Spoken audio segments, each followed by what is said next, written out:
Welcome, students. We are going to discuss the second part of the chapter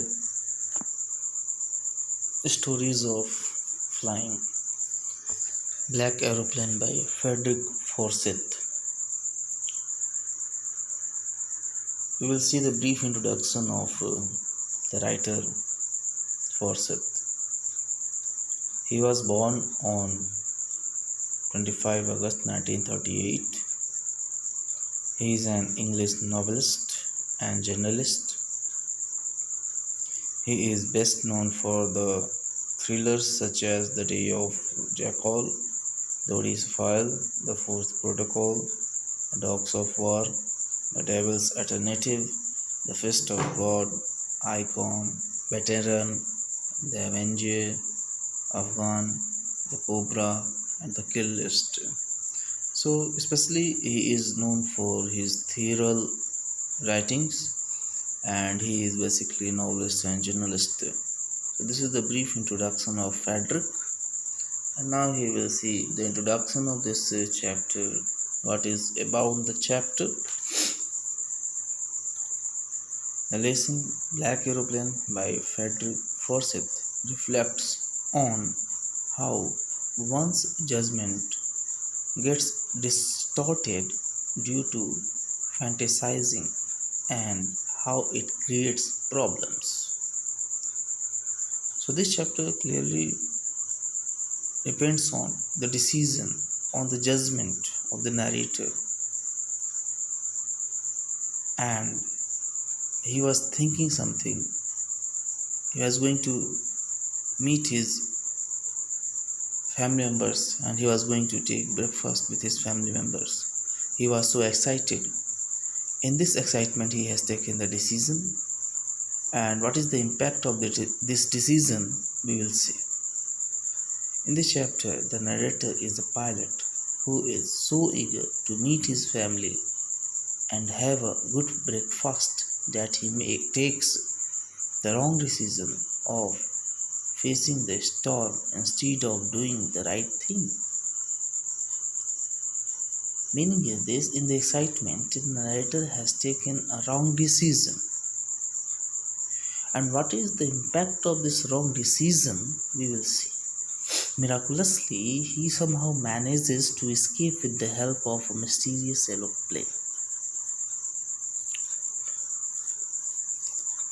तो introductory part में हम देखते हैं कि फेडरिक इस चैप्टर ब्लैक एरोप्लेन में नरेटर के थ्रू बताते हैं कि नरेटर बहुत ही एक्साइटेड है अपनी फैमिली मेम्बर से मिलने के लिए और उससे उनके साथ ब्रेकफास्ट करने के लिए, और इसके लिए इस एक्साइटमेंट में उसने एक रॉन्ग डिसीजन ले लेता है कि वो स्टॉर्म में ही अपने प्लेन को उड़ाता है। और किस तरह से वह बचा लिया जाता है एक मिस्टीरियस एरोप्लेन के द्वारा, यही पूरी एक स्टोरी है which we have to focus. Now see the paragraph word. The moon was coming up in the east behind me, and stars were shining in the clear sky above me. There was not a cloud in the sky. So that is the situation of the sky.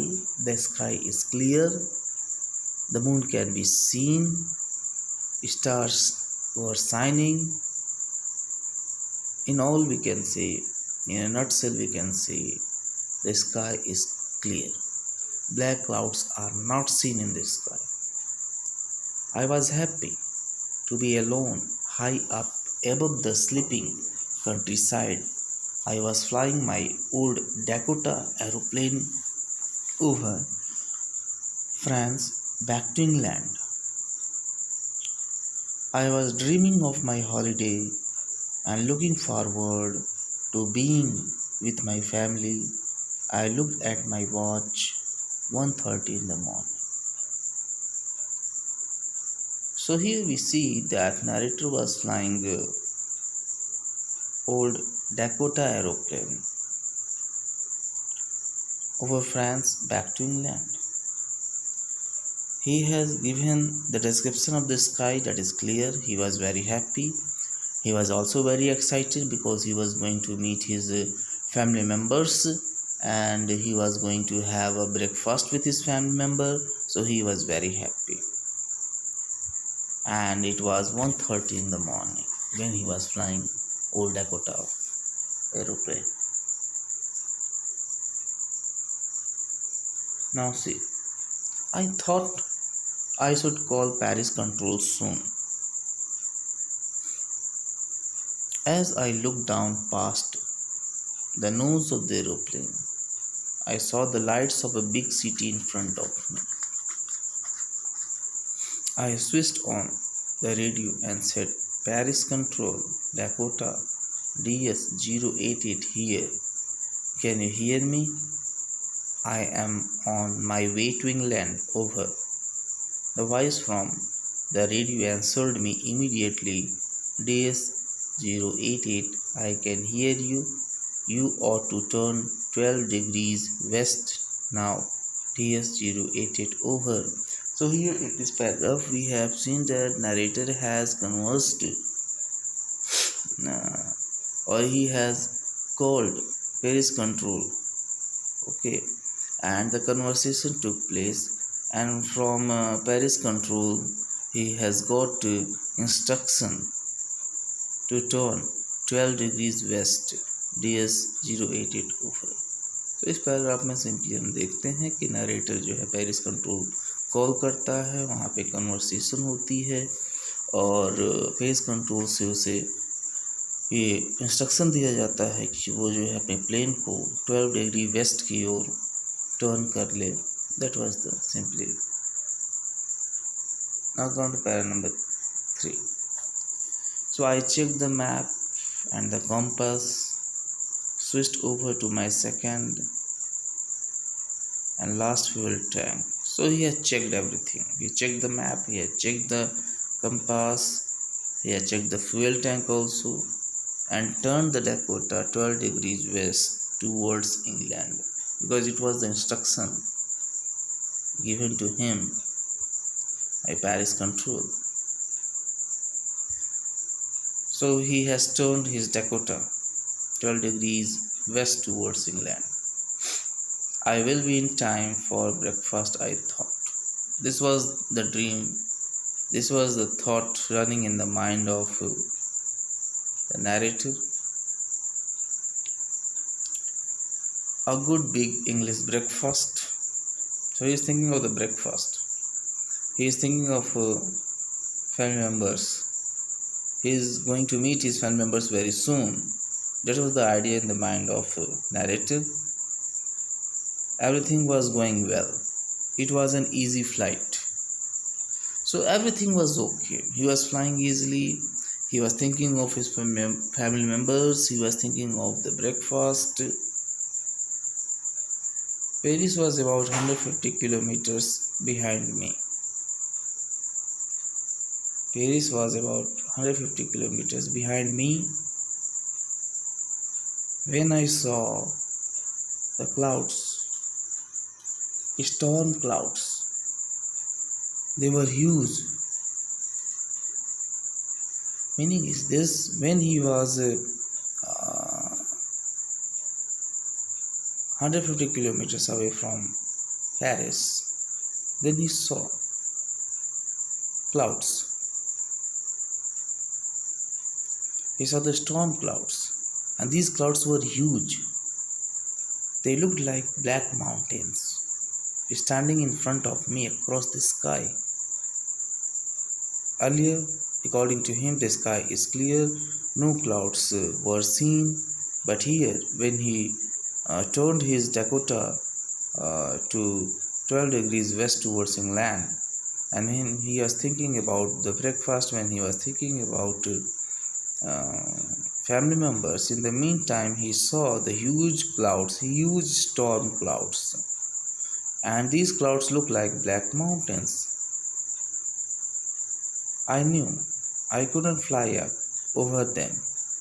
I did not have enough fuel to fly around them to north or south. I ought to go back to Paris. This was the thought also running in the mind of narrator, when he saw the black clouds before him, he thought that he couldn't fly. Okay, I didn't have enough fuel to fly around them to the north or south. I ought to go back to Paris. So, sometime what happened? He had ideas to return to Paris because of the black clouds. Huge clouds were seen in the sky. It seemed to him as a black mountain, and he checked the fuel also. He thought that he couldn't fly there. So he had this idea, he had this notion that he should return to Paris. I thought, but I wanted to get home. But at the thought was that he was eager to reach his home. He was eager to take the breakfast with his family members. I will take the risk. So he decided to take the risk and flew that old Dakota straight to the storm. So finally he flew old Dakota straight into the storm. So here in this paragraph we have seen the psychological condition of narrator when he saw black clouds, huge clouds, storm clouds before him. Then he was in dilemma what he should do. He should return to Paris or he should continue his flying. As he was thinking about his breakfast, he was thinking about his family members. This thought was so powerful that he decided to flew old Dakota straight into the storm. Meaning is that he decided to take the risk. And here the risk was to fly old Dakota in the or before Black Mountain. Black Mountain here refers to the storm clouds. So he has taken the decision. तो paragraph 3 में हम देखते हैं कि जैसा कि instruction दिया गया था पेरिस कंट्रोल से कि आप जो है अपने ओल्ड डकोटा को 12 डिग्री ईस्ट की ओर जो है कर लें, वैसा ही जो है नाइटर करता है और फाइनली जो है वो ब्रेकफास्ट के बारे में, अपने फैमिली मेम्बर्स के बारे में सोचता है। और जब वो 152 किलोमीटर्स दूर है पेरिस से, तब इसी बीच उसे जो है स्टॉर्म क्लाउड्स दिखाई देते हैं और ब्लैक क्लाउड्स की तरह होते हैं, वो ब्लैक माउंटेन की तरह उसको महसूस होते हैं। और इसी बीच वो जो है थोड़ा उसको डायलेमा में होता है कि उसे क्या करना चाहिए, क्या इस ब्लैक माउंटेन्स या स्टॉर्म क्लाउड्स के बीच होते हुए उसे आगे बढ़ना चाहिए या पेरिस रिटर्न हो जाना चाहिए। इसी बीच उसके अंदर जो बहुत ही प्रभावकारी थॉट है कि वो अपने फैमिली मेम्बर्स के पास जाएगा, उनके साथ ब्रेकफास्ट करेगा। ये बहुत ही ज़्यादा प्रभावी थॉट है उसके अंदर और वो डिसाइड करता है कि मैं जो है इस स्टॉर्म के बीच से ओल्ड डकोटा को फ्लाई कराऊंगा और रिस्क लूँगा और फाइनली वो डिसीजन बना लेता है कि yes I will go. So he has taken this decision. Now inside the clouds what happened, you see, everything was suddenly black. Now he is in the mid of the clouds and it seemed everything black. So it was impossible to see anything outside the aeroplane. So he couldn't see anything because he was surrounded. He was in the mid of the black clouds, so it was not possible for him to see what is before him. The old aeroplane jumped and twisted in the air. I looked at the compass. I couldn't believe my eyes. The compass was turning round and round and round. It was dead.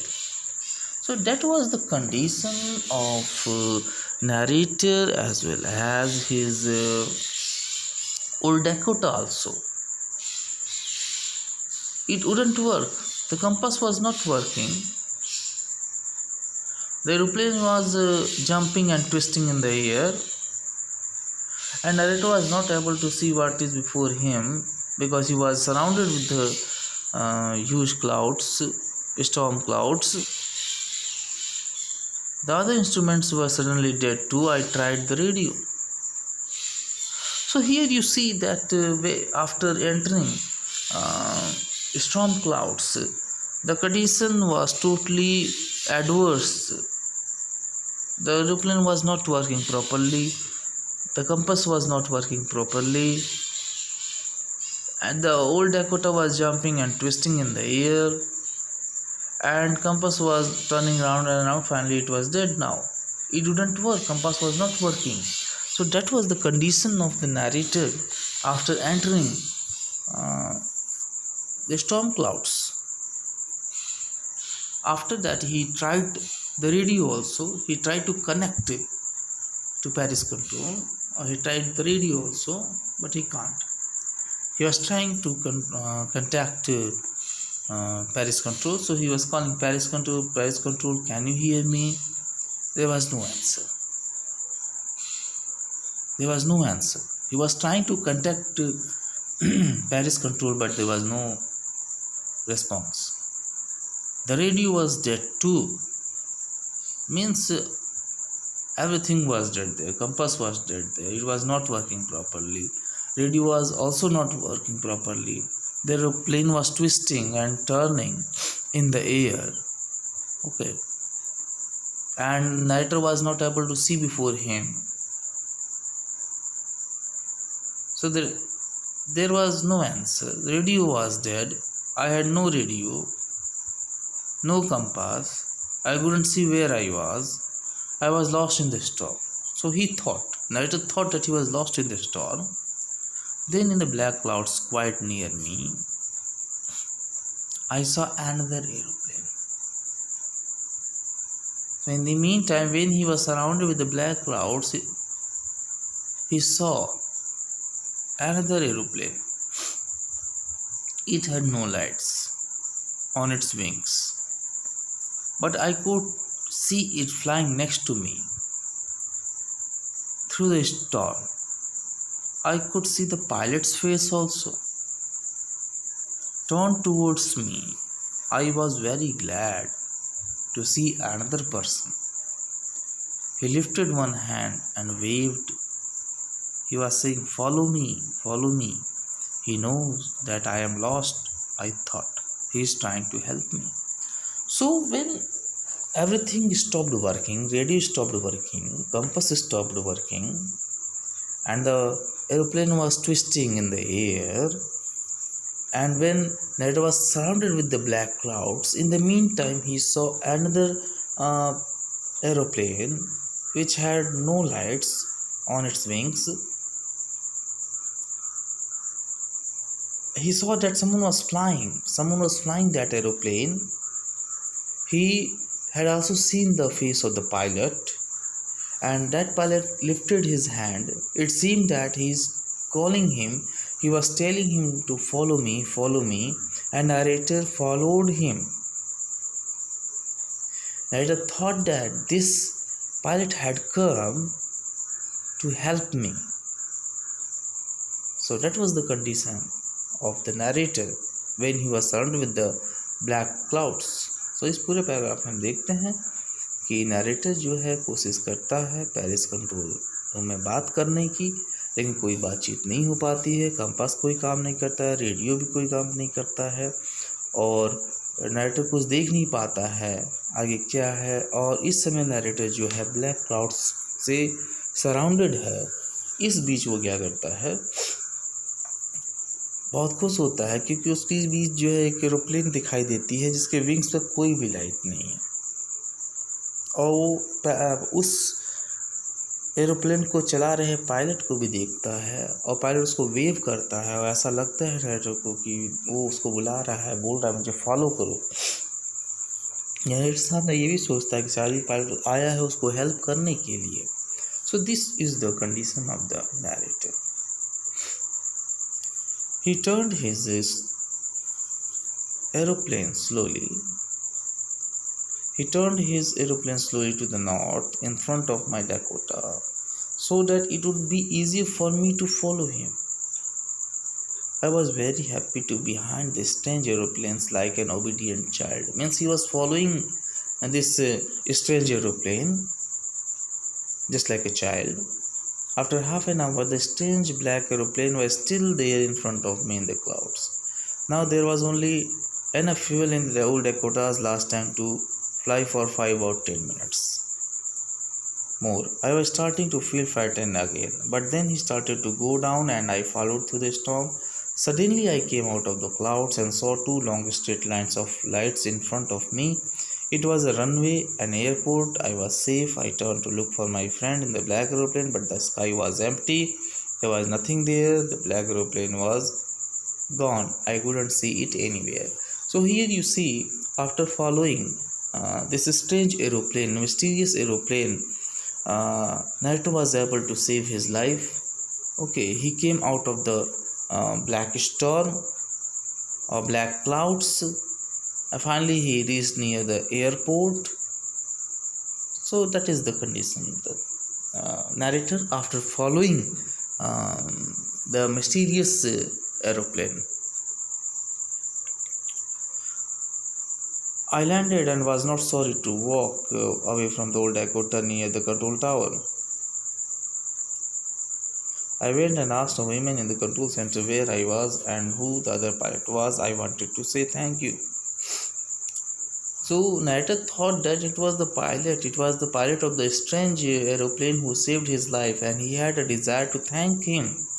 So he asked the women in the control center where I was and who saved his life, who the other pilot was. She looked at me very strangely and then laughed. She was laughing. Another aeroplane up there in the storm. No other aeroplanes were flying tonight. Yours was the only one I could see on the radar. So, who helped me to arrive there safely without a compass or a radio and without any more fuel in my tanks? Who was the pilot on the strange black aeroplane flying in the storm without lights? So that was the dilemma of the poet. Narrator. Narrator was not able to understand who was the pilot of the strange or mysterious aeroplane, who helped him, how he came out of the black storm. He didn't get the answer. He went to the control center and asked the women, okay, who was the pilot? Who was flying the other airplane? Then the women said, no, there was no one who had flown the plane. It was only you who was flying your airplane in the storm situation. So that is the all which we have discussed in this part. Thank you.